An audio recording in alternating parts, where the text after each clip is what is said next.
ठीक है, कहां तक विजिबल है देखो तो ये वाला पार्ट विजिबल है, ये वाला पार्ट। हाँ सर। ठीक है, इस साइड में कहां तक विजिबल है बताओ तो, ये इधर विजिबल है। हाँ यस सर। आगे ठीक है सर, उतना नहीं है। ठीक है, यहां तक विजिबल है, सही है, सही है, बोल तो दो। ठीक है, दिख रहा है। सो चलो स्टार्ट किया जाए। एक गुड न्यूज़ है, बहुत जल्दी स्कूल कोचिंग खुलने वाले हैं। आज ही न्यूज़ आया, मैंने न्यूज़ को अच्छे से रीड नहीं किया है कि दिवाली के पहले स्टार्ट हो रहा है कि दिवाली के बाद स्टार्ट हो रहा है। 9 to 12 जल्दी स्टार्ट हो रहा है, ठीक है।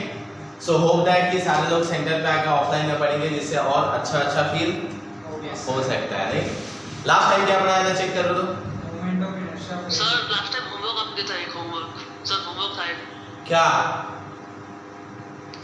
कुछ टी शेप का था ग्राफ, उसमें फाइंड करना था। अच्छा हाँ, टी शेप का ग्लास था, उसका centre of mass find out करना था। किया, किसी ने किया है?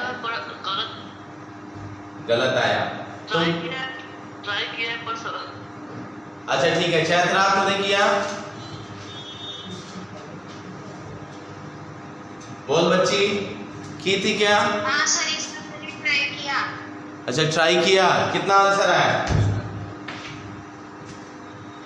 सर पर आंसर नहीं आया। तुम दोनों को पता है, मुक्तानंद मार्ग में एक फील्ड है, वापी में, वहां पे लेके जाना चाहिए और सबको मारना नहीं चाहिए, दौड़ाना चाहिए एक को, ठीक है। ऑफलाइन होने तो सबको ऐसे ही करता हूँ। सुबह आंसर आया क्या तेरा? No sir. हाँ, तू ट्राई नहीं किया होगा, मेरे को पता है। चलो देखते हैं एक बार। ये कुछ टी शेप का ऐसा कुछ था। थोड़ा डायग्राम आगे पीछे हो सकता है, भावनाओं को समझना, मेरे को ड्राइंग ही तो नहीं आती। सो ये कुछ ऐसा है, ठीक है। ये ऑरिजिन था, ये टोटल डिस्टेंस 5 पे था, जिसमें से ये डिस्टेंस a था, यहाँ पे भी ये डिस्टेंस टोटल कितना था, 5 पे था, जिसको 3 पार्ट में डिवाइड किया था, 2a, a एंड 2a, सही है? तो बोलो ऐसा ही था। अब इसको कितने पार्ट में डिवाइड कर सकते हो? कितने पार्ट में, विकास बोल तो कितने पार्ट में डिवाइड कर सकते हैं? 2 पार्ट। ये 1 ले लिया और इसको क्या ले लिया, 2 ले लिया, इसको ले लिया m1 और इसको क्या ले लिया, m2। अभी तुमको शायद बुरा फील मास निकालने में हुआ होगा कि एग्जैक्टली टोटल का मास कैसे फाइंड आउट होगा, बोलो हाँ कि ना? ऐसा ही था, m1 और m2 निकालने की प्रॉब्लम थी, अरे हाँ कि ना? नहीं बोलेंगे, चलो कोई बात नहीं, मत बोलो। देखो बहुत सारे वेज है। ये साइड कितना है बच्चा, तो आंसर है, ये हाइट है 4a और इसका वेट है 8। सो लेट एक जो 1/1 का जो स्क्वायर है उसका मास अगर m लेते हो तो ये 4 टाइम्स दिख रहा है, तो क्या ये 4m ले सकते हैं? अगर 8 into 8 का स्क्वायर का अगर मास m लेते हो तो ये 4 टाइम्स है, तो मास कितना हो गया, 4m। ये कितने टाइम्स है, 5 टाइम्स है। देखो 5:1 का है ना, तो उसका मास कितना हो जाएगा, 5m, सही है। इसको सॉल्व करने के बाद मैं दूसरा वे सिखाता हूं कि और भी वेज है जिससे मास हम फाइंड आउट कर सकते हैं। चलो m1 और m2 पता चल गया, m1 का कोऑर्डिनेट चेक करते हैं एक बार।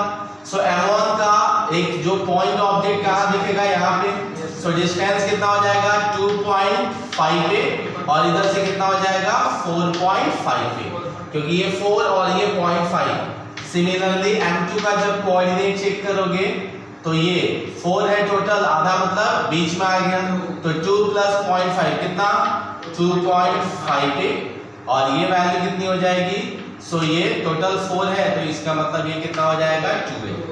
सो एक्सीएम की वैल्यू हम फाइंड आउट कर सकते हैं। एक्सीएम की वैल्यू क्या हो जाएगी, इसमें प्लस करना पड़ेगा कि माइनस करना पड़ेगा? m1 और m2 का प्लस की माइनस, प्लस करना पड़ेगा।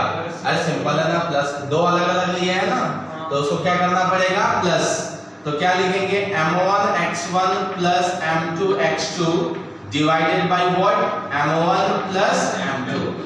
सो m1 की वैल्यू कितनी है बच्चा, तो m1 है 5m into 2.5 पे, plus 4m into 2.5a divided by कितना हो जाएगा 9m।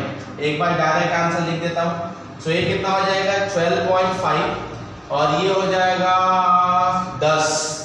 So 22.5 a divided by 9। Check करो तो यही आंसर है, पूछ नहीं रहा हूं, बता रहा हूं यही आंसर है। तो एक्सियम की वैल्यू क्या आ गई 22.5 a बाई 9। किसी का आया था क्या बच्चे, बोलो जल्दी, आया था क्या?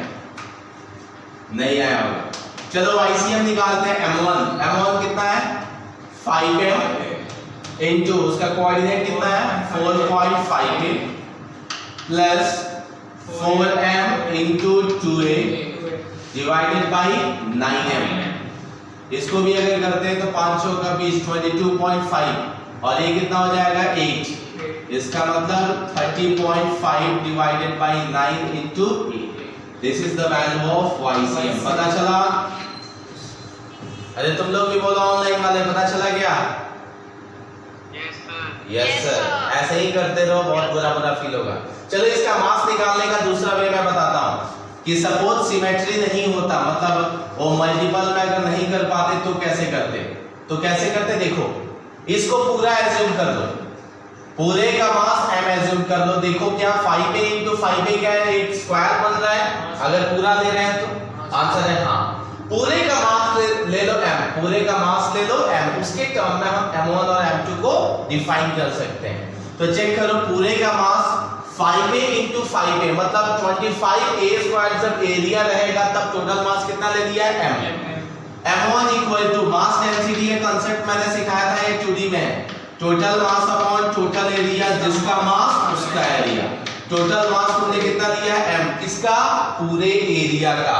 तो पूरा एरिया कितना हो जाएगा 25a स्क्वायर इंटू जिसका मास उसका एरिया। इसका एरिया चेक करो 5a इंटू a कितना हो जाएगा 5a स्क्वायर। सो कितना आ जाएगा m बाई 5। सही है। Similarly we can find the value of m2।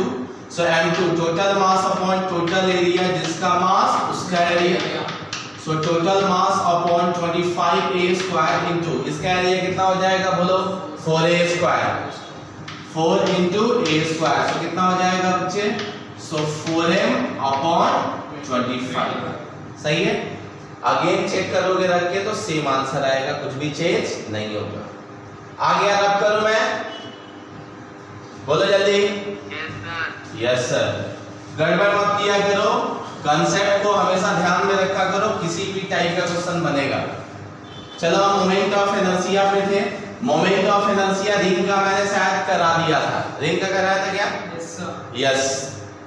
Rod का भी करा दिया था। रॉड का moment of inertia about centre of mass is ml²/12। ऐसा ही था? यस सर, ऐसा ही था ना? हाँ सर। और दूसरा रिंग का कितना था mr², सेंटर ऑफ मास के अलोंग कितना था mr²। नाउ एक और देख लो बच्चे, moment of inertia of a disc, of a disc 99.9% chance है स्कूल में नहीं पूछा जाएगा, ठीक है, क्योंकि जनरली हमारे एनसीईआरटी में नहीं है, थोड़ा सा टिपिकल होता है, इसीलिए लोग पता नहीं उनको अच्छा नहीं लगता होगा शायद। तो चलो अभी हम डिस्क का मोमेंट ऑफ इनर्शिया निकालते हैं। मैं 3D में रखने की ट्राई करता हूं थोड़ा सा। ये इसका सेंटर ऑफ मास है, मतलब ये एक्सिस है और इस एक्सिस के अबाउट रोटेशन हो रहा है। So this one is AOR. AOR means axis of rotation. और ये एक्सिस किससे पास हो रहा है? So center of mass से। ये पूरा डिस्क के मतलब भरा हुआ है। इससे पहले रिंग का निकाला था, ये क्या है? डिस्क है, मतलब कंप्लीट फील्ड है। इसका रेडियस है बच्चा r। इसका रेडियस क्या है? r। और एग्जैक्टली ये है डिस्क। मास दिया है तब भी, नहीं दिया है तब भी हम टोटल मास कितना ले सकते हैं? m ले सकते हैं। यहां तक ऑनलाइन वाले बताओ, किसी को डाउट है? जल्दी बोलो। नहीं, यहां तक ऐसा लग रहा है कि डाउट नहीं है, ठीक है बच्चे? बोलो। एक सेकेंड, शायद किसी का तो कॉल आया था। हाँ हाँ चलो अभी कोई बोलो तो आवाज आ रहा है क्या?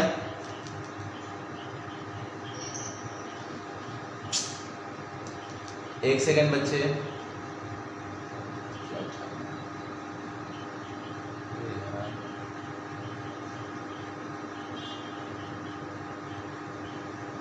चलो अभी बोलो, सुनाई दे रहा है क्या?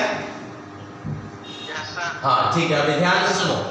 ये एग्जैक्टली डिस्क है। ये क्या है? डिस्क है जिसका रेडियस कितना है? Capital R.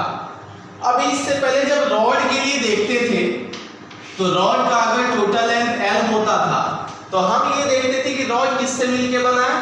तो बहुत छोटे छोटे छोटे छोटे एलिमेंट लेके अगर देखोगे तो क्या मिल जाएगा? रॉड। मतलब बहुत सारे छोटे छोटे छोटे छोटे छोटे छोटे एलिमेंट को मिला के क्या बना है? तो रॉड बना है। बोलो हाँ कि ना? और हम क्या करते थे? उसी में से एक छोटा एलिमेंट लेते थे जिसका मास dm होता था और जिसका लेंथ कितना था? dl होता था। अब ये देखो 1D में है कि 2D में है? 2D में। डिस्क का एरिया मतलब यहाँ पे फील्ड होता है, मास 2D में होता है, पूरे एरिया में डिस्ट्रीब्यूटेड होता है।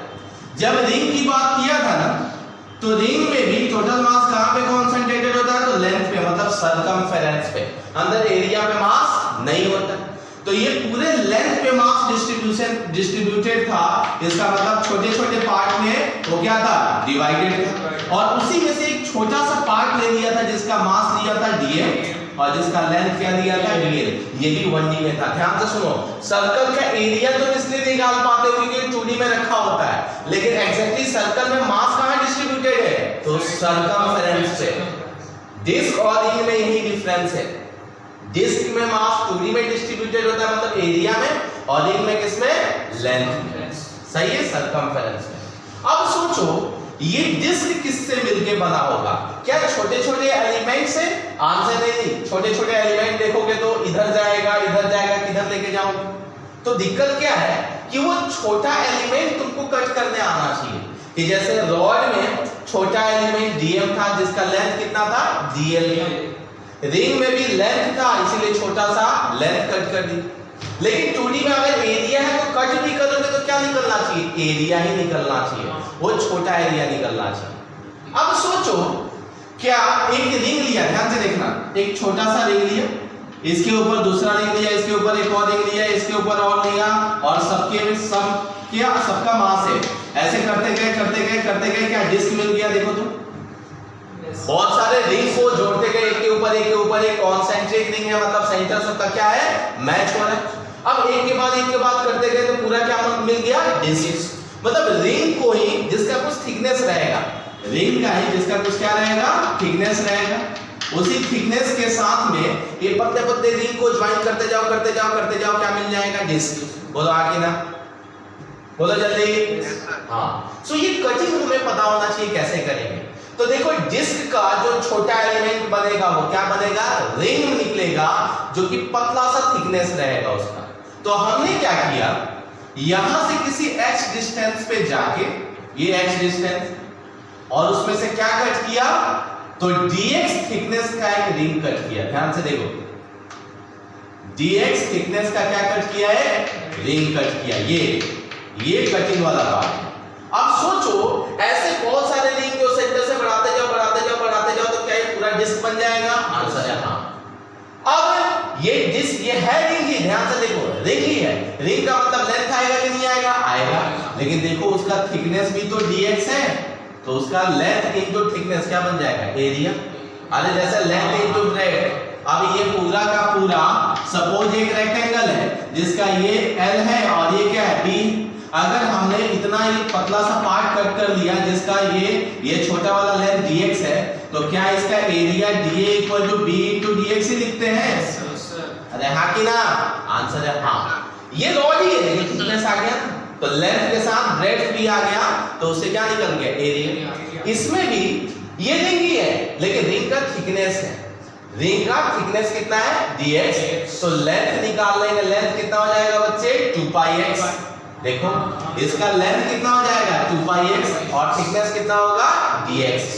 ऐसा मत सोचना कि इसका एरिया πx² होगा। अरे एरिया πx² अंदर वाले का होगा, हमें तो इस रिंग का एरिया चाहिए ना। आगे ना, ये जो सर्कमफेरेंस है जिसका थिकनेस है रिंग, उसका एरिया चाहिए। तो इसमें थोड़ा कॉम्प्लिकेटेड क्या था कि तुमको पहली बार इस टाइप का क्वेश्चन आ रहा था तो तुम सोच नहीं पाते कि एग्जैक्टली डिस्क में से क्या निकलेगा छोटा एलिमेंट। तो पता चला डिस्क में जो छोटा एलिमेंट निकलेगा वो क्या निकलेगा, रिंग निकलेगा, और उस रिंग का थोड़ा क्या रहेगा, थिकनेस रहेगा। आया कि नहीं आया, बोलो बच्चे आया? अरे बोल दो सब, आया क्या? आ गया। आ गया। सो यहां पे हमने क्या किया,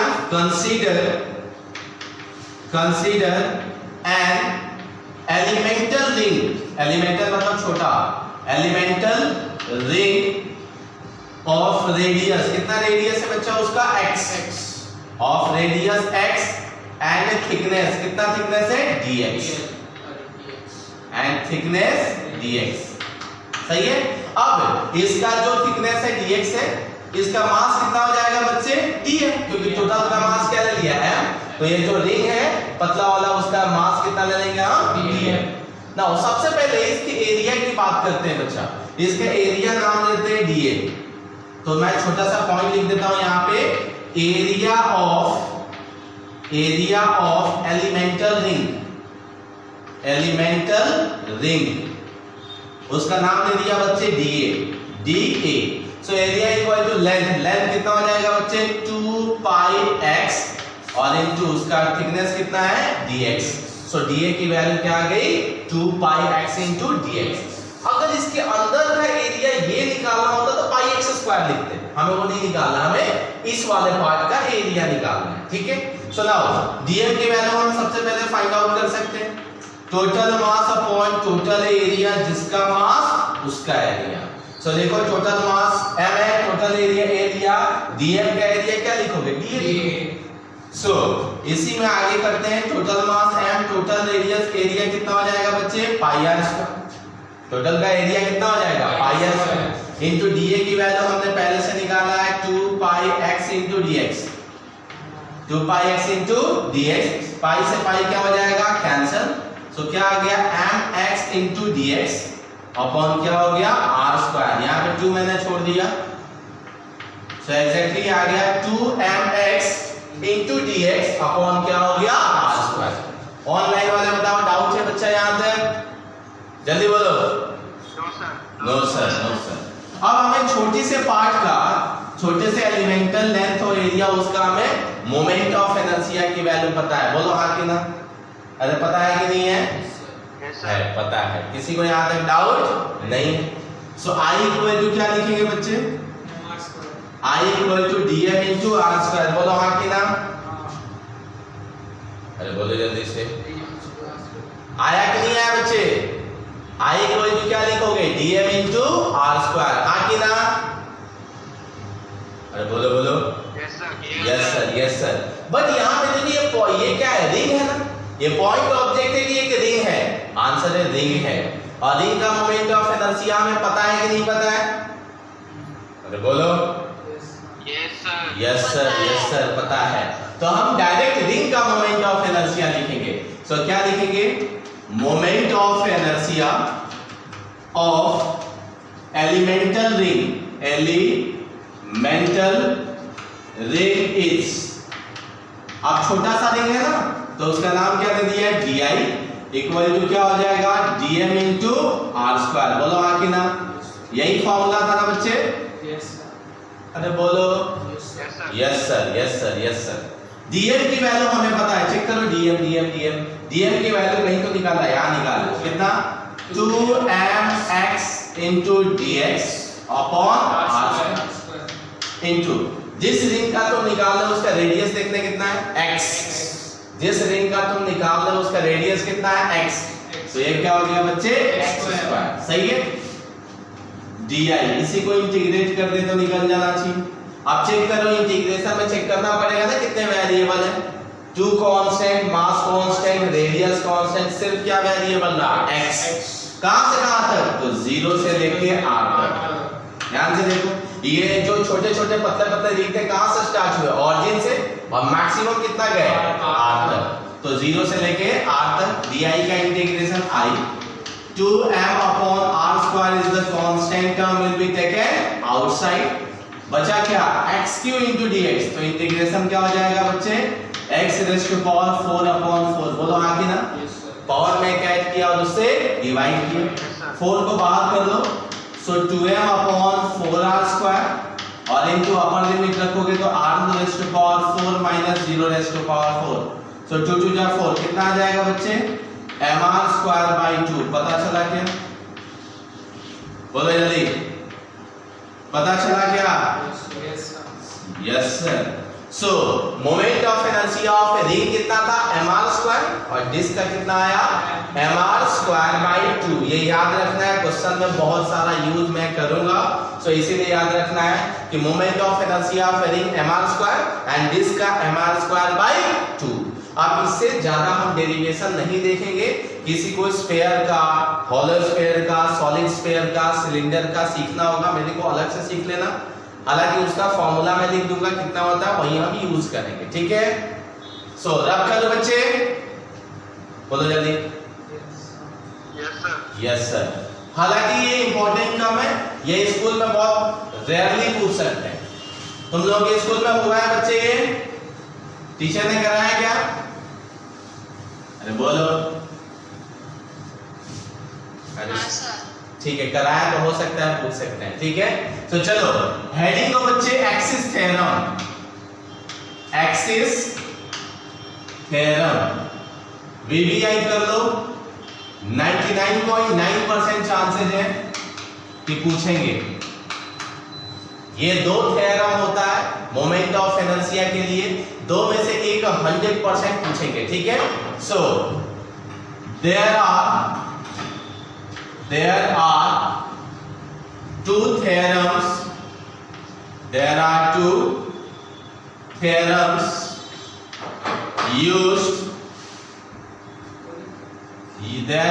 theorems used for moment of inertia. First theorem is called perpendicular axis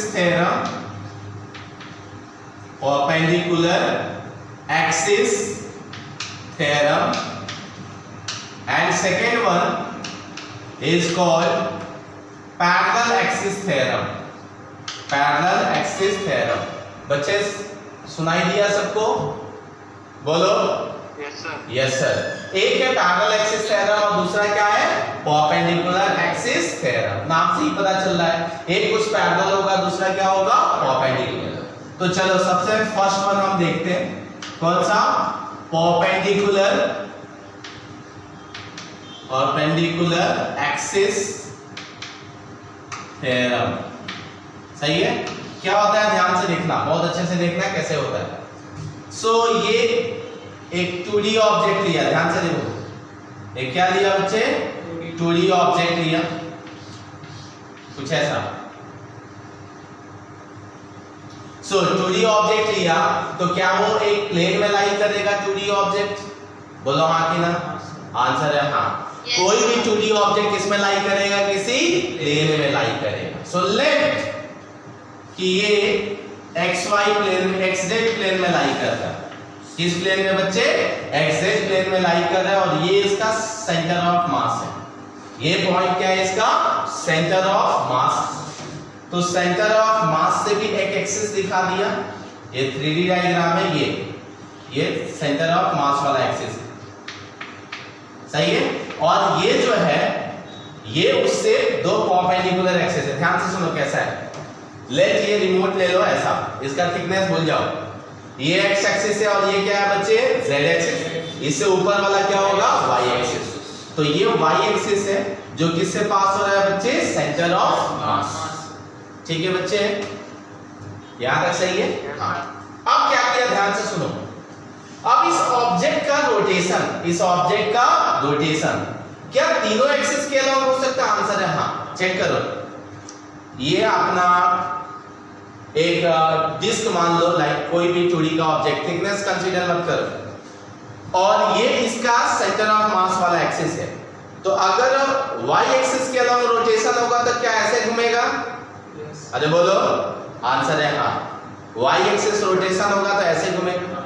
अगर x एक्सिस, ये x एक्सिस है, मान लिया ये x एक्सिस है, तो x एक्सिस के अलावा क्या ऐसे घूमेगा? अरे बोलो, आंसर है हाँ। जेड एक्सिस ऐसे है ना, तो क्या ऐसे घूमेगा? आंसर है हाँ। तो तीनों एक्सिस के अलोंग रोटेशन हो सकता है, ठीक है, तीनों एक्सिस के अलोंग रोटेशन हो सकता है। अब ये बताओ, ये वाई वाला जो है ये सबके अलोंग रोटेशन हो सकता है। इसके अलोंग रोटेशन होगा, उसका नाम दे दिया आई वाई। इसके अलोंग जो रोटेशन होगा उसका नाम दे दिया आई एक्स, और इसके अलोंग जो रोटेशन होगा उसका नाम क्या दे दिया बच्चे? I Z. I Z. अब देखो ध्यान से, तो क्या आई एक्स और आई जेड वाला जो मोमेंट ऑफ इनर्शिया है या जो एक्सिस ऑफ रोटेशन है, क्या ये दोनों वाई एक्सिस से परपेंडिकुलर है? क्या ये दोनों axis of rotation Y axis से परपेंडिकुलर है? आंसर है हाँ।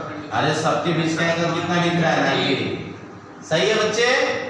अरे बोलो, आंसर है हाँ। अब ये क्यों यूज करते हैं पहले समझते हैं। हमें मोमेंट ऑफ इनर्शिया किसके, अगर सपोज ये डिस्क है, सपोज ये डिस्क अगर ले लिया, ध्यान से देखो, ये डिस्क है और ये ना बच्चे ये xy प्लेन में रखा हुआ है, ये x और ये सपोज नहीं xz प्लेन में, और ये वाला जो एक्सिस है ये z एक्सिस के अलोंग, ये इसका नाम दे दिया ICM, मतलब ये किससे पास हो रहा है बच्चे?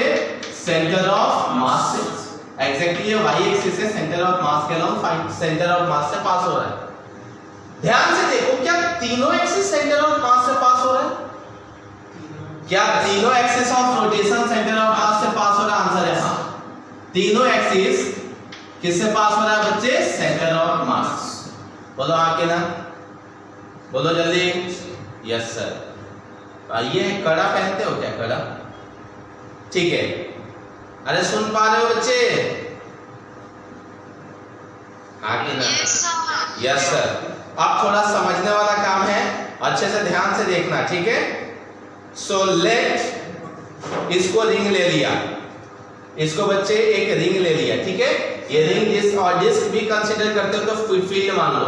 हाँ कड़ा है बच्चों, एक सेकेंड, ठीक है। अब ध्यान से देखो, ये रिंग ले लो या कड़ा ले लो, देखो ऐसे कुछ है।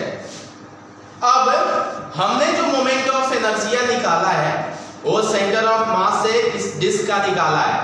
इसका वैल्यू था mr²/2। बोलो हाँ कि ना? आंसर है हाँ।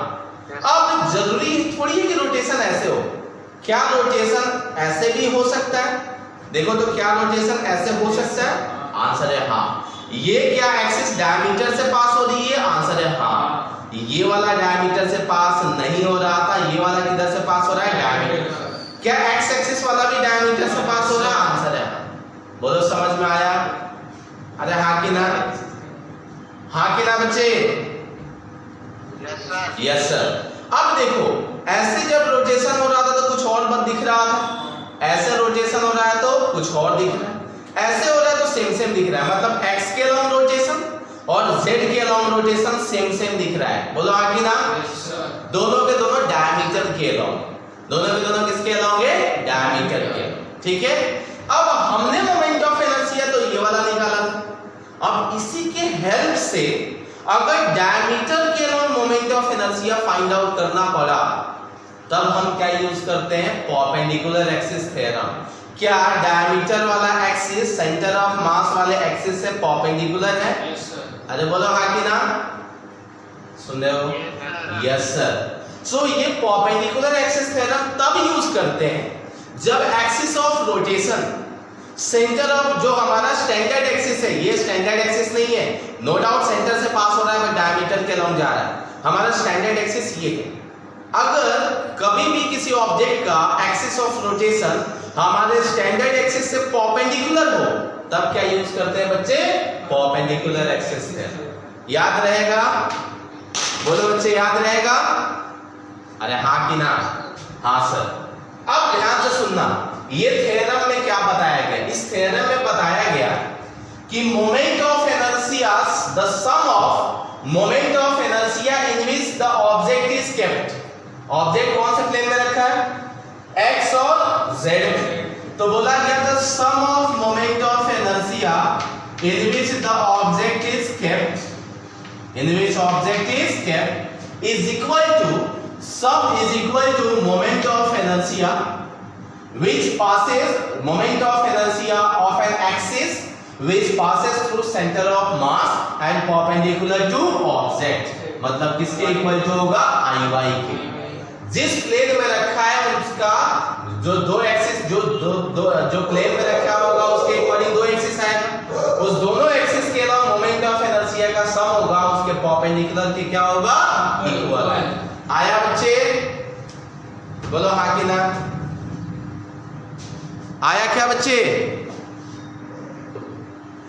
हाँ, तो क्या मैं बोल रहा था, देखो इसको स्टेटमेंट के फॉर्म में मैं लिखाऊंगा। पहले समझो, जिस प्लेन में ऑब्जेक्ट रखा है उस दोनों एक्सिस के अलोंग जो मोमेंट ऑफ इनर्शिया का सम होगा वो परपेंडिकुलर, जो ये जो सेंटर ऑफ मास है परपेंडिकुलर, इस प्लेन से परपेंडिकुलर वाला जो एक्सिस था उसके मोमेंट ऑफ इनर्शिया के equal to.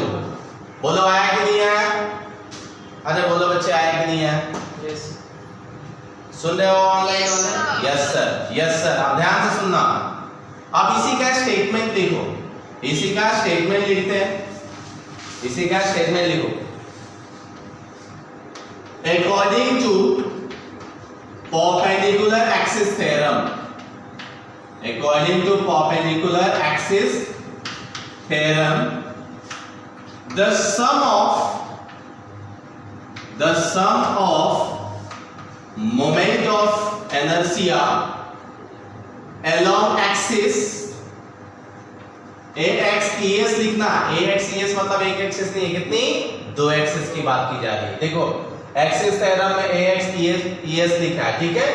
According to perpendicular axis theorem, the sum of moment of inertia along axis in which या along axis, इन ब्रैकेट में डाल दो प्लेन, एक्सिस मतलब दो की बात किया जा रहा है, तो किसकी बात की जा रही है, प्लेन की। Moment of inertia along axis in which the object is kept, the object is kept, comma, is equal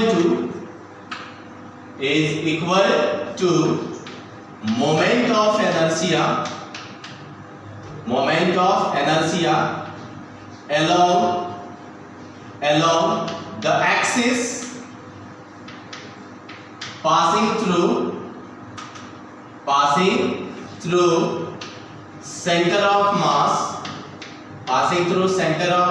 and perpendicular to plane, मतलब ये आई वाई वाला एक्सिस जो है ये सेंटर ऑफ मास से पास हो रहा है, लेकिन प्लेन से क्या है, परपेंडिकुलर है। सच में समझ आया बच्चे? अरे बोलो हाँ कि ना, आया क्या? बोलो जल्दी, बोलो जल्दी से बोलो। यस सर, आया। Yes sir. अब इसका यूज कैसे करते, देखो एग्जांपल इसका यूज करेंगे तो कैसे होगा, तो एग्जांपल ले लेते हैं। Moment of inertia of a ring about its diameter, मतलब सेंटर ऑफ मास के अलोंग तो ठीक है, लेकिन किसके अलोंग रोटेशन हो रहा है बच्चे, डायमीटर के अलोंग। तो ध्यान से सुनो, ये अपना एक रिंग है, 3D में बनाने की ट्राई कर रहा हूं। ये क्या है बच्चा, अपना एक रिंग है, पूरा मास कहां पे होगा, तो उसके सर्कमफ्रेंस पे। ये जिस प्लेन में बच्चे रखा है वो प्लेन ले लिया x और दूसरा क्या ले लिया z, और ये वाला जो है एग्जैक्टली क्या है, y, ये वाला y। अब डायमीटर के अलोंग मतलब क्या, इधर रोटेशन x एक्सिस के अलोंग हो रहा है और नहीं तो z एक्सिस के, दोनों सेम है। ध्यान से सुनो, अगर रिंग की बात किया ले लिया वापस, अच्छा ठीक है, चलो देखो इधर। सो ये रिंग है, रोटेशन यहां से नहीं हो रहा है, रोटेशन डायमीटर से हो रहा है, सही है। तो ये कैसे भी डायमीटर ले लो, ये सेंटर ऑफ मास वाले से परपेंडिकुलर ही दिखेगा। बोलो हाँ कि ना? Yes sir. तुम लोग भी बोलो यस सर। अब ये जो है तो किसी प्लेन में ही है, तो देखा कौन से प्लेन में है, तो XZ प्लेन में दिख रहा है। तो ये भी डायमीटर और ये भी डायमीटर, क्या दोनों का मोमेंट ऑफ इनर्शिया सेम होगा? आंसर है हाँ, आंसर है हाँ। तो क्या लिखेंगे? According to perpendicular axis theorem क्या Iy equal to Ix plus of Iz लिख सकते हैं? आंसर है Iy को क्या ICM लिखे जो हमारा स्टैंडर्ड एक्सिस होता था? आंसर है ये हमारा स्टैंडर्ड एक्सिस है बच्चे, ये हमारा स्टैंडर्ड एक्सिस है। रोटेशन इधर ऐसे यहां से हो रहा है और नहीं तो यहां से हो रहा है, मतलब ये दोनों में से कोई एक्सिस ऑफ रोटेशन है, ये दोनों में से कोई क्या है बच्चे? Axis of rotation. तो क्या ICM equal to ID plus ID लिख दें? क्या दोनों ID है? आंसर है हाँ, ये भी ID है और ये भी diameter, moment of inertia along diameter. तो चेक करो ICM इज इक्वल टू क्या 2ID आया? आंसर है हाँ। अरे ID प्लस ID क्या हो गया? 2ID। So moment of inertia of a ring about its diameter is equal to क्या ICM बाय 2 आया? आंसर है हाँ। सो ID की वैल्यू क्या होगी बच्चे? तो चेक करो, सेंटर ऑफ मास के अलोंग रिंग का हमें पता है mr²/2, नहीं सिर्फ mr²। अरे सेंटर ऑफ मास के अलोंग रिंग का कितना है? mr², लेकिन डिवाइडेड बाय यहाँ पे क्या है? 2। सो डायमीटर के अलोंग कितना आ गया बच्चे? mr²/2। कैसे किया पता चला? अरे बोलो हाँ कि ना, बोलो बच्चे हाँ कि ना? Yes sir. सो अगर हमें एक्सिस के अबाउट, सेंटर ऑफ मास के अबाउट पता है जो हमारा स्टैंडर्ड एक्सिस है, तो हम डायमीटर के अबाउट निकाल सकते हैं। क्या करना है? चुपचाप डिवाइडेड बाय क्या कर देना? 2। मतलब यहीं पे अगर इसी इक्वेशन में मैं लिखना चाहूं तो क्या लिख सकता हूं? I diameter is equal to क्या लिखेंगे? ICM by 2। सही है? किसके लिए? फॉर सिमेट्रिकल ऑब्जेक्ट के लिए। किसके लिए बच्चे? ये फॉर सिमेट्रिकल ऑब्जेक्ट, मतलब रिंग क्या होता है? सिमेट्रिकल। डिस्क क्या होता है? सिमेट्रिकल। आया कि नहीं आया? आया कि नहीं आया? अब ये अगर किसी प्लेन में रखा है, मतलब क्या ये ऑब्जेक्ट हमेशा 2D होना चाहिए? आंसर है हाँ, ये सिर्फ 2D के केस में वैलिड है। मतलब ऐसा ऑब्जेक्ट जो 2D हो, मतलब प्लेनर ऑब्जेक्ट के लिए वैलिड है। अगर एक ही एक्सिस मतलब रॉड होता तो उसके लिए वैलिड नहीं होता, अगर स्फीयर होता तो उसके लिए वैलिड नहीं होता। तो ये सिर्फ 2D ऑब्जेक्ट के लिए वैलिड है। तो एक पॉइंट यहां लिख लो, एक पॉइंट लिखो, this theorem is only applicable, this theorem is only applicable for 2D objects, in bracket में planar objects, only applicable for 2D objects, in bracket में planar objects। पता चला बच्चे? पता? Yes sir. अब नेक्स्ट एग्जांपल, ये example नहीं question है, तुम्हारे एनसीईआरटी के क्वेश्चन है, ठीक है? सो मैं एग्जांपल के फॉर्म में ले रहा हूं। अभी दूसरा example, moment of inertia of a disc about its diameter. Disc का निकालना है डायमीटर के लो, तो ये डिस्क मान लो, क्या फर्क पड़ता है? अगर डिस्क लेना है तो डिस्क का मतलब क्या? अंदर भी सब जगह क्या है? मास ही मास। सही है? सो डिस्क का मोमेंट ऑफ इनर्शिया डायमीटर के लो कितना होगा? सही जा रहा है, थोड़ा और सोचो। रिंग का mr²/2 है, तो डिस्क का डायमीटर के लॉन्ग कितना होगा? mr²/4। सिंपल है ना? I इक्वल टू क्या लिखोगे? ICM/2, और ICM की वैल्यू क्या होती है? mr²/2। डिस्क के लिए कितना होता है? mr²/2। सो 2 मिलके क्या हो जाएगा बच्चे? 4। आया? अरे बोलो हाँ कि ना? यहाँ पे भी कर सकते थे ना, I diameter equal to ICM/2, और ICM डिस्क का कितना होता है? तो mr²/2। So answer is mr²/4। आया बच्चे? जल्दी बोलो। Yes sir. अब इसका प्रूफ मैं करा देता हूं, हालांकि एनसीईआरटी में नहीं है, लेकिन कई बार स्कूल वाले पूछ लेते हैं ना, तो इसके लिए मुझे कराना पड़ेगा। तो इसका प्रूफ देख लेते हैं। यूज कैसे करना है पता चला? यूज तब करना है ना जब मोमेंट ऑफ इनर्शिया परपेंडिकुलर, मतलब जिस एक्सिस के अबाउट तुमको पता है उससे परपेंडिकुलर अगर रोटेशन हो रहा है परपेंडिकुलर एक्सिस से, तब क्या यूज करना है? Perpendicular axis theorem. नाम से ही पता चल रहा है भाई। अगर एक्सिस ऑफ रोटेशन हमारे स्टैंडर्ड वाले एक्सिस के परपेंडिकुलर हो गया तो क्या यूज करेंगे? Perpendicular axis theorem. ठीक है, अब चलो इसका प्रूफ देखते हैं। इसका प्रूफ चलो। प्रूफ में वैसा ही एक 2D ऑब्जेक्ट ले लिया। ये डायग्राम ही मेरे से अच्छा नहीं बनता है, बड़ी खराब है। ये कुछ डायग्राम ले लिया। भावनाओं को समझना। हाँ, मैं ड्राइंग टीचर बनते बनते फिजिक्स टीचर बन गया। क्या बोलता है विकास? चलो इधर देखो, ये कुछ ऐसा 2D ऑब्जेक्ट है, थोड़ा देख के अच्छा लग रहा है, ये 2D है। अब इसका सेंटर ऑफ मास एग्जैक्टली ये सेंटर ऑफ मास वाला एक्सिस है। तो मैं ऐसे, इसमें का मतलब ये है कि आधा ऊपर से पास हो रहा, आधा नीचे से पास हो रहा। ये एग्जैक्टली हमारा क्या है बच्चे? एक्सिस है। और ये किसी प्लेन में रखा हुआ है, तो ध्यान से देखो, ये किसी प्लेन में रखा है, तो ये लेट की xz प्लेन में रखा है। कौन से प्लेन में बच्चे? xz प्लेन में रखा हुआ है।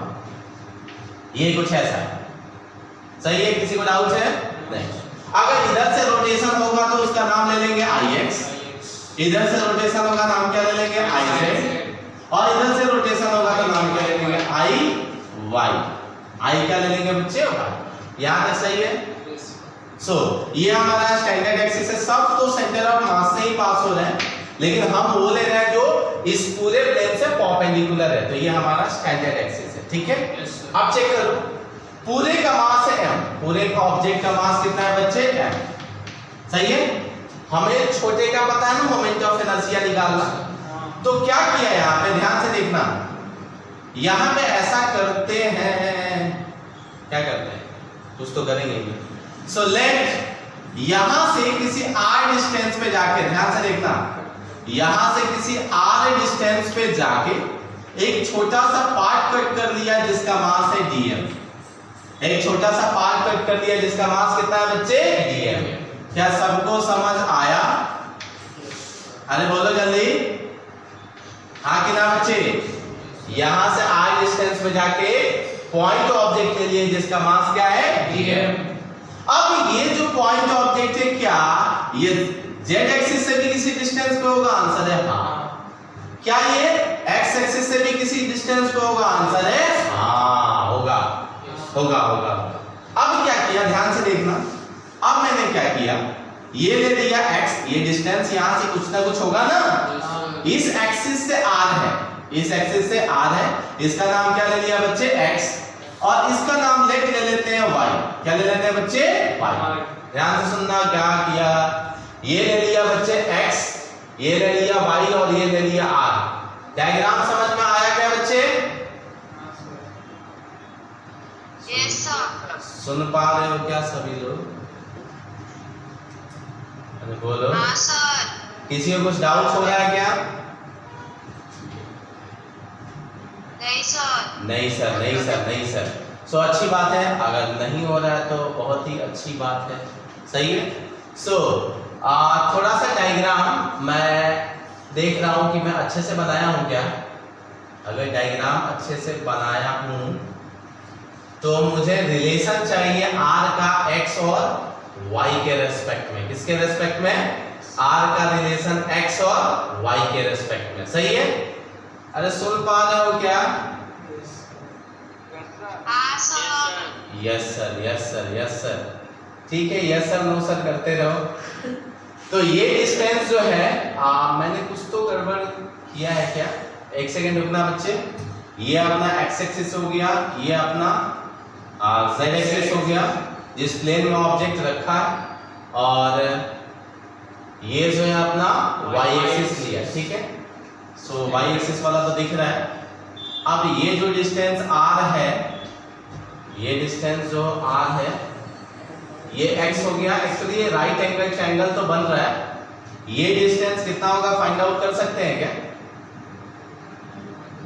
ये डिस्टेंस फाइंड आउट कर सकते हैं क्या? एक सेकंड रुकना बच्चे। हाँ सर। कितना फाइंड आउट कर सकते हैं देखो तो एक बार। हाँ नहीं वो 3D में है ना बच्चे, तुम लोग यही गड़बड़ कर रहे हैं। ये 3D डायग्राम है, ठीक है। सो ये ऐसे है और ये ऐसे है, ठीक है। लेट अगर यहाँ से लेते हैं तो ये हो जाएगा अपना किसी x डिस्टेंस पे, सही है।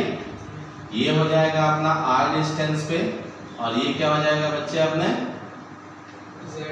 z वाला, सही है। सो इस केस में भी अगर देखते हैं हम तो शिट हिल गया क्या देखो तो। हाँ सो ये है अपना z एक्सिस वाला, ले लेते हैं r, सही है। मैंने डायग्राम ही थोड़ा सा उल्टा पुल्टा परफेक्ट नहीं दिख रहा है ना, इसके लिए ये हो नहीं रहा है। ये y है, अगर ये x है, ये y है, अगर ये डिस्टेंस z एक्सिस से, एक काम करते हैं सुनो, ये x एक्सिस ले लेते हैं, ये z एक्सिस ले लेते हैं और ये क्या ले लेते हैं बच्चे y एक्सिस। अब ध्यान से देखो, सपोज ये पॉइंट कोई मैंने लिया, यहाँ पे ये पॉइंट लिया, सही है। सो अगर यहाँ पे इससे ये डिस्टेंस ले लेते हैं r, ये डिस्टेंस क्या ले लेते हैं बच्चे r, सही है। सो ये डिस्टेंस क्या हो जाएगा बच्चे z एक्सिस के अलोंग और ये हो जाएगा x एक्सिस के अलोंग। बोलो हाँ कि ना? अब वही चीज वहां पे गड़बड़ दिख रहा है, ठीक है। और 3D में है ना, फिर से देखो, ध्यान से देखो क्या किया। ये z एक्सिस है हमारा, ये y एक्सिस वाला 3D में है, ये z एक्सिस है, देखो ध्यान से, ये z एक्सिस है, ठीक है। ये y एक्सिस है और ये क्या है बच्चे अपना समथिंग x एक्सिस है, ठीक है। अरे बोलो, अब लेट ये कोई ऑब्जेक्ट है, ये पॉइंट ऑब्जेक्ट है, लेकिन प्लेन कौन सा है? अच्छा मैंने क्या गड़बड़ किया, अभी समझ में आया। ये एग्जैक्टली जो प्लेनर ऑब्जेक्ट है ना, ये जिस प्लेन में रखा हुआ है, ये 3D शेप में थोड़ा सा गड़बड़ हो रहा है। पर ध्यान से सुनो, तुम डायग्राम में अपने से सोच सकते हो। यहाँ पे चेक करो, ये पॉइंट है, ये पॉइंट है, अगर ये डिस्टेंस r दिख रहा है, क्या दिख रहा है r, अगर ये डिस्टेंस y दिख रहा है तो क्या ये डिस्टेंस x दिखेगा? Yes sir. अरे बोलो हाँ कि ना? अरे बोलो हाँ कि ना? किसी को डाउट हो रहा है? अरे बच्चे सुन पा रहे हो क्या? बच्चे सुन पा रहे हो क्या? हेलो, सुनाई दे रहा है सबको? अब मैं क्या कर रहा हूं, ध्यान से सुनना। ये जो z एक्सिस वाला है, ये डिस्टेंस इस एक्सिस से, इस एक्सिस ऑफ रोटेशन से, ये जो पॉइंट ऑब्जेक्ट है उसका डिस्टेंस क्या ले लिया है y। x एक्सिस से जो डिस्टेंस वो कितना ले लिया है x, और ये कितना ले लिया है r। अब डायग्राम देख के हमें पता नहीं चल रहा है, बट हम 3D में देख रहे हैं, तो क्या r की वैल्यू √x² + y² आ रही है? अरे बोलो हाँ कि ना? सो r की वैल्यू हमें पता चला √x² + what y²। तो क्या r² = x² + y² लिख सकते हैं? Yes sir. बोलो हाँ कि ना? आंसर है हाँ, लिख सकते हैं। अब अगर i देखो इधर, iy का, अगर iy का मोमेंट ऑफ इनर्शिया निकालना है तो क्या इंटीग्रेशन ऑफ dm × r² लिखना पड़ेगा? बोलो जल्दी बच्चे, क्या dm × r² लिखना पड़ेगा? हाँ। अगर i x निकालना है तो क्या dm × x² लिखना पड़ेगा? क्या i z निकालना है तो dm × उसका डिस्टेंस कितना है, तो उससे डिस्टेंस हमने ले लिया है y, उससे क्या डिस्टेंस ले लिया है y, सही है आंसर। अब इसको मैं रब कर रहा हूं, उसको रब कर रहा हूं, लिखा s r² = कितना है बच्चे x² + y², x² + y²। सो क्या iy की value integration of dm into r² के जगह x² + y² लिख सकते हैं? बोलो हाँ कि ना?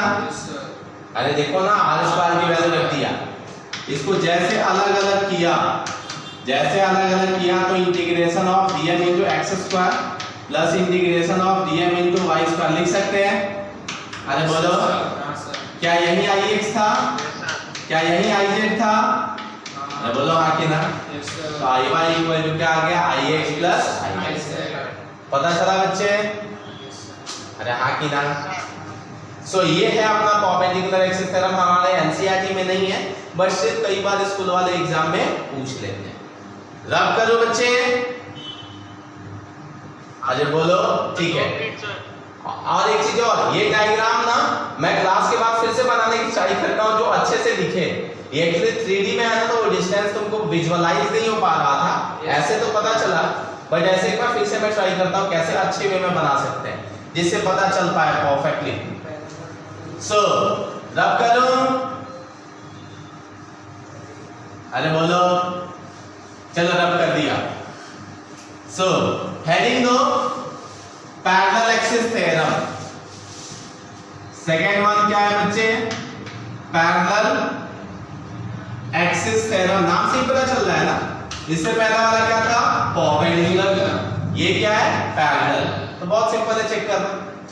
फिर से वैसे ही कोई ऑब्जेक्ट ले लिया, ये कोई ऑब्जेक्ट ले लिया, ये बच्चा एक्सिस है जो कि सेंटर ऑफ मास से पास हो रहा है। किससे पास हो रहा है बच्चे?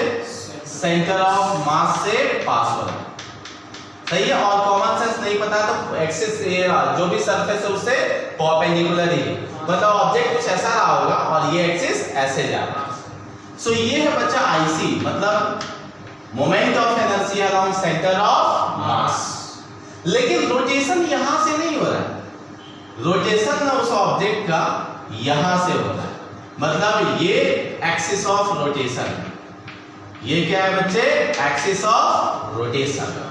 अब इस एक्सिस से d डिस्टेंस पे हो रहा है। कितने डिस्टेंस पे? d डिस्टेंस है। फॉर एग्जांपल देखना, ये मार्कर है, ये मार्कर है, इसका सेंटर ऑफ मास वाला एक्सिस ऐसे भी हो सकता है या ऐसे भी हो सकता है। सेंटर ऑफ मास वाला ऐसे रोटेट होता था, हमें पता था ml²/12। बोलो हाँ कि ना? ऑनलाइन वाले बोलो यस सर। ऐसे भी तो रोटेशन हो सकता है, अरे बोलो हाँ कि ना? हो सकता है। अब ये देखो, क्या ये वाला एक्सिस क्या है? ये सेंटर वाला मास ऑफ एक्सिस से पैरेलल है? आंसर है हाँ। तो हम वहां पे कौन सा थ्योरम लगा सकते हैं? Parallel axis. अब सोचो अगर ऐसे रोटेट होता तो क्या परपेंडिकुलर एक्सिस थ्योरम लगता? नहीं, परपेंडिकुलर एक्सिस थ्योरम सिर्फ 2D के लिए होता है। ये तो वायर है तो सिर्फ 1D में है ना। अगर ऐसे रोटेशन हो रहा है तो भाई सेंटर ऑफ मास वाला भी वैसे ही ले लो ना, अभी भी पैरेलल एक्सिस थ्योरम ही लग रहा है। पता चला क्या?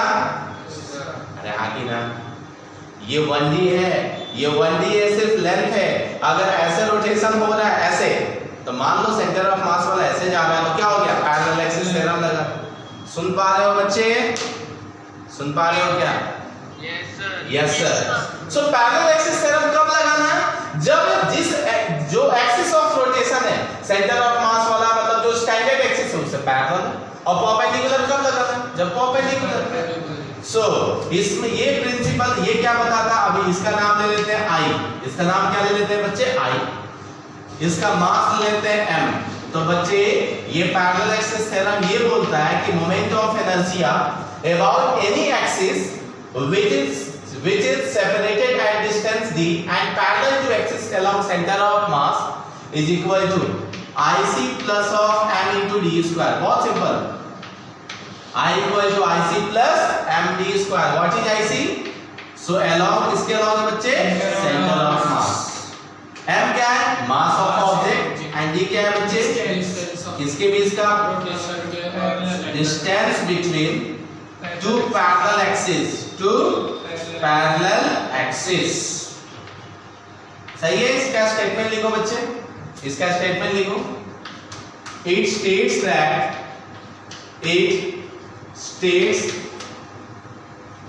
That moment of inertia along an axis which is parallel to double L मतलब parallel, which is parallel to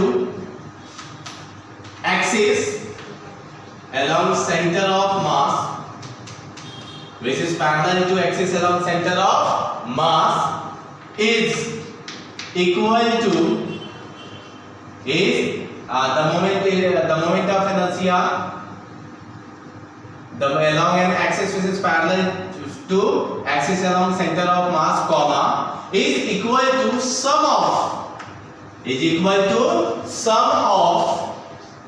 ICM मतलब क्या, moment of inertia along center of mass and product of ICM दूसरा किसका, ये सम है, एक IC का दूसरा product of m into d square, product of mass and square of distance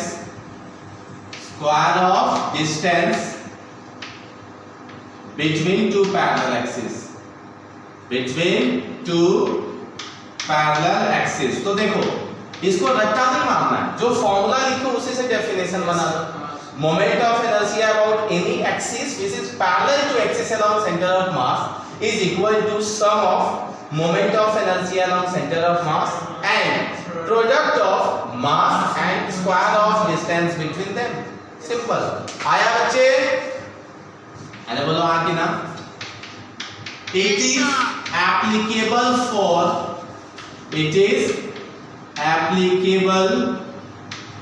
for any kind of object,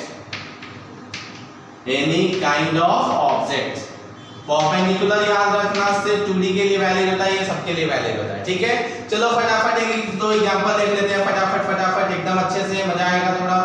सो क्या देखो, ये एक रिंग है, ये बच्चा एक रिंग है जिसमें से ये एक्सिस उसका नहीं, अच्छा नहीं दिख रहा है, ये एक्सिस उसका सेंटर ऑफ मास वाला एक्सिस है, किससे है, सेंटर ऑफ मास वाला एक्सिस, और एग्जैक्टली रोटेशन यहां से हो रहा है, ये कॉमन सेंस से रेडियस ये होगा, क्या होगा बच्चे, रेडियस, ये AO है, ये AO क्या है, देखो ध्यान से कैसे है, ये रिंग ऐसे है, हमें सेंटर ऑफ मास ऐसे पता है, सही है, अब रोटेशन ऐसे हो रहा है, समझ रहे हो, अरे हाँ कि ना, यस सर। तो क्या ये वाला एक्सिस सेंटर ऑफ मास वाले से पैरेलल है, आंसर है हाँ, तो हो गया ना। क्या लिख सकते हैं, हम लिख सकते हैं I equal to ICM plus of m into d square, ये बेचारा रिंग है, रिंग का मोमेंट ऑफ इनर्शिया पता है कितना, mr स्क्वायर, मास नहीं भी दिया तब भी m ले लो, और दोनों के बीच का डिस्टेंस क्या, r स्क्वायर, ये आंसर है हाँ, तो कितना आंसर आ गया, 2mr स्क्वायर, पता चला, बोलो आ गया ना, अरे बोलो जल्दी, आया, अरे एग्जांपल में लिख लो, पहले एग्जांपल में पॉइंट तो लिख लो किससे रोटेट हो रहा है, चलो देखो यहाँ पे एग्जांपल में वो पॉइंट लिख लो, moment of inertia of ring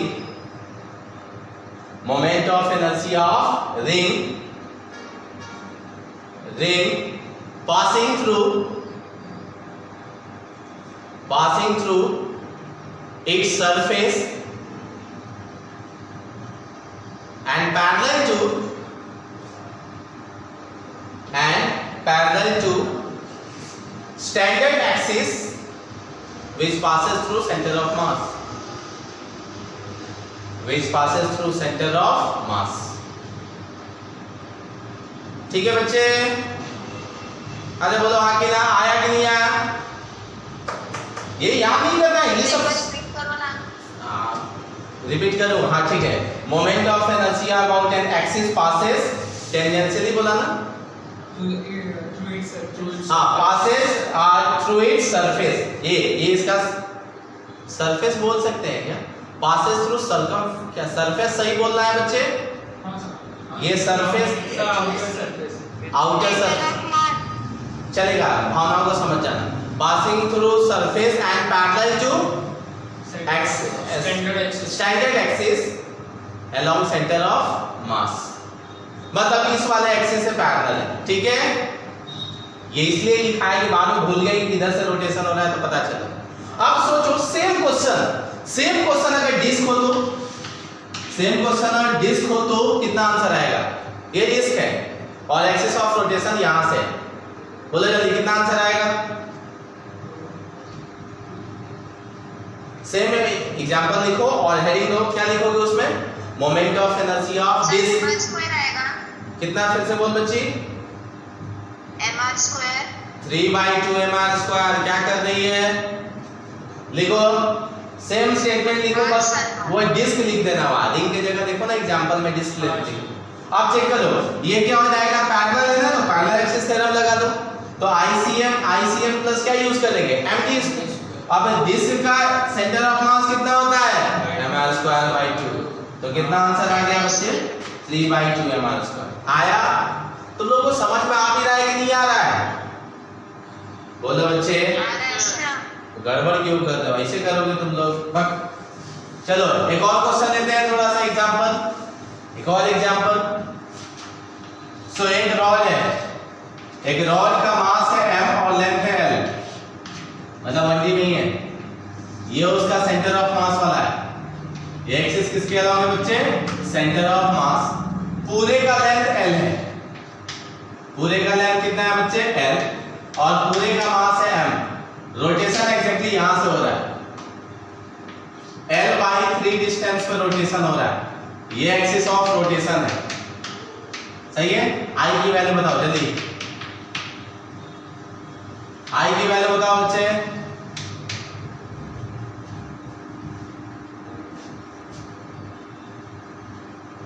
फटाफट।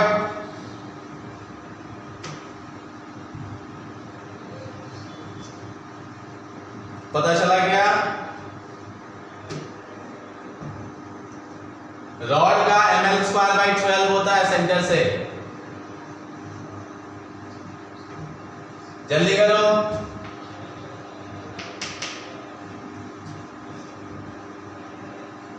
कर रहे हो बच्चे? कर रहे हो क्या? यस सर कर रहे हैं। चलो आंसर बताओ जल्दी।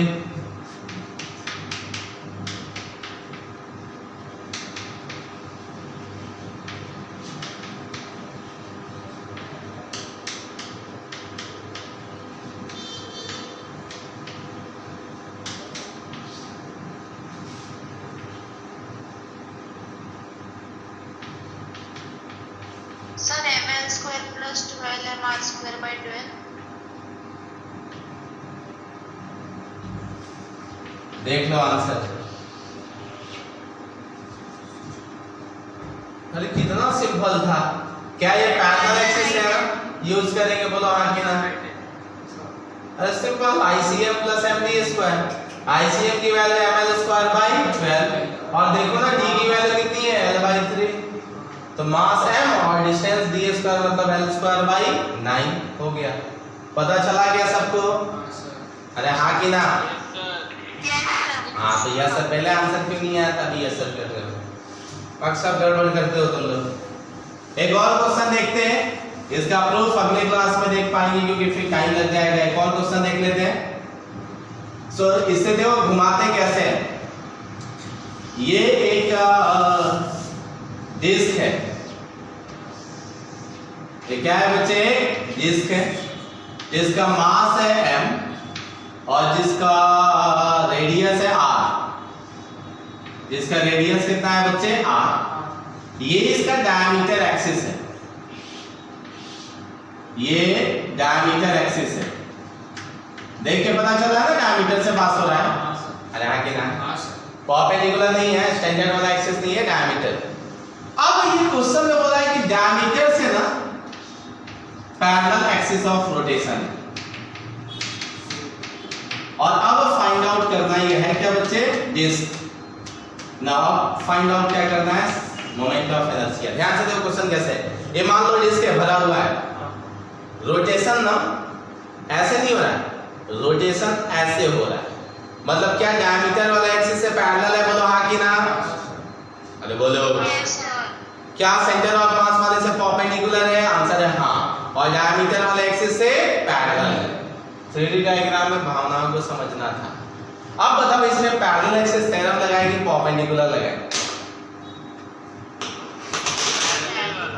आंसर है पैरेलल वाला लगाएंगे, पैरेलल वाला। परपेंडिकुलर वाला नहीं लगाएंगे, परपेंडिकुलर वाला नहीं लगाएंगे। कौन सा लगाएंगे बच्चे? से पैरेलल, ध्यान से देखो तो क्या डायमीटर वाले एक्सिस के पैरेलल है? आंसर है हाँ। तो according to parallel axis theorem, सही है, I इक्वल टू किससे पैरेलल है बच्चे? तो डायमीटर वाले से। तो क्या लिखेंगे? IB plus of MD square लिखें, वहां सेंटर ऑफ मास वाले एक्सिस से पैरेलल है तो ICM प्लस MD स्क्वायर लिखते थे। या किसके साथ पैरेलल है?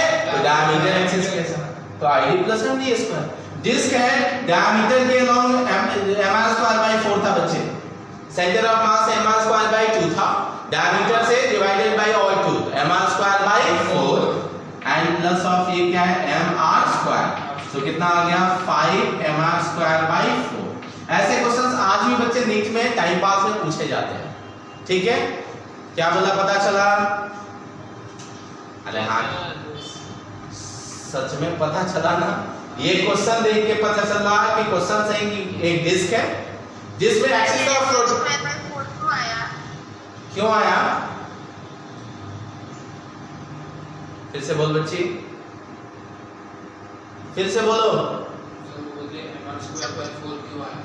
अच्छा mr स्क्वायर बाय 4 क्यों आया? एलसीएम लेंगे ना। अच्छा ये, अरे डायमीटर के अलोंग डिस्क का moment of inertia mr square by 4 होता है, अभी तो कराया था। सेंटर ऑफ मास से mr स्क्वायर बाय 2 होता है और डायमीटर से mr स्क्वायर बाय 4 होता है। हमारे एनसीईआरटी में एग्जांपल में पूछा है कि डिस्क का डायमीटर के अलोंग कितना होगा? mr स्क्वायर बाय 4 होगा। मैं उससे ज्यादा कॉम्प्लिकेटेड कर दिया कि नहीं, उससे रोटेशन नहीं हो रहा, उससे पैरेलल हो रहा है, तब क्या होगा? ठीक है,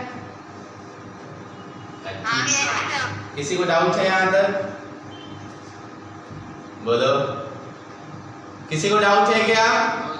आप सुनो, एनसीईआरटी में हमारे एक क्या है, एक पेज है जहां पे मोमेंट ऑफ इनर्शिया सबका दिया है। मुझे नहीं पता वो पेज नंबर क्या है। रिंग का दिया है, डिस्क का दिया है, sphere, solid sphere, hollow sphere, solid cylinder, hollow cylinder, ये सब का दिया है। आपका होमवर्क ये है कि आप सबका लिख के नोटबुक में कल तक रखोगे और उसमें से ट्राई करोगे कुछ का याद करने की। हालांकि मैं यूज करूंगा तो याद हो जाएगा, बट आपका मेन काम उसको लिख के नोटबुक में रखना रहेगा। कुछ एडिशनल मैं अपने मन से लिखाऊंगा, लेकिन जितना एनसीईआरटी में डायग्राम के साथ देख लेना कौन सा डायग्राम है, उसको आप लिख के रखोगे। ठीक है बच्चे? Yes sir. हाँ, तो थैंक यू, बहुत अच्छा लगा आप लोगों से मिलके। होप कि आप लोगों को भी थोड़ा बहुत अच्छा लगा होगा। हाँ बाय बच्चे।